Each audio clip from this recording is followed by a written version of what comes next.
Hello gamers and welcome to my thoughts on the dev blog entry 124 at Overhype Studios concerning the Blazing Deserts DLC that's recently been announced, and the dev blog entry is called New Lands, and it's quite a fitting name because the DLC will add new lands to the south and also new combat maps. And yeah, as it says here, it adds to the southern part of the map, and I think because it says the maps will get larger and there will be sand and lush jungles and so on, that possibly the entire map will get larger, and they talk about that as well. And yeah, one large new lands to the very south to create one large and continuous world, which means the maps will get bigger, deserts, rocky hills and so on.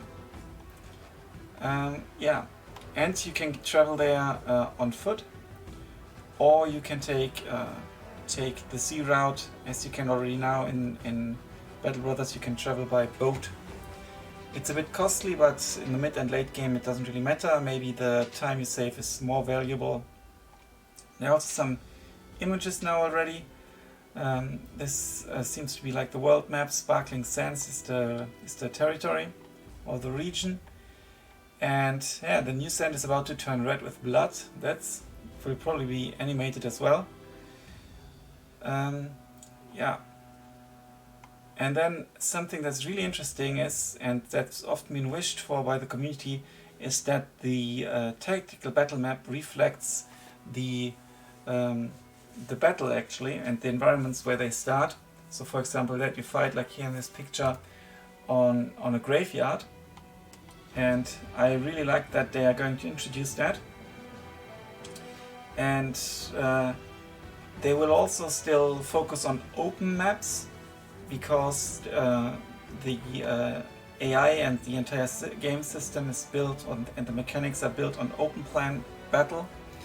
And sometimes, for example, in forests already, things can get clustered and then you have problems moving around, which is part of the fun, but only once in a while. And the developers are aware of that, and they want to use obstacles moderately, but also use flavor stuff like this. Possibly you can move across, this you can't, so that's going to be interesting. And there will be fights at the brigands camps, for example, as well, with some palisades and everything, so that's going to be quite exciting. And you get some choke points, which will make it a bit more difficult to attack, of course. Yeah. And that's basically it. Here you can see where you cannot move. So like shrubberies, big shrubberies, trees, and here like the coffins and the larger formations of rock. But here on those smaller tombstones or the collapsed tombstones, you can still walk. Yeah. So to sum it up, there will be new land added to the south, and it will enlarge the map, but Iron Man, the autosaves in Iron Man will become faster because of improved systems, and then there will be tactical maps reflecting the environment on the campaign map. So this is going to be super exciting, and I'm very much looking forward to playing that DLC already. Thanks a lot for watching. Until then, bye for now.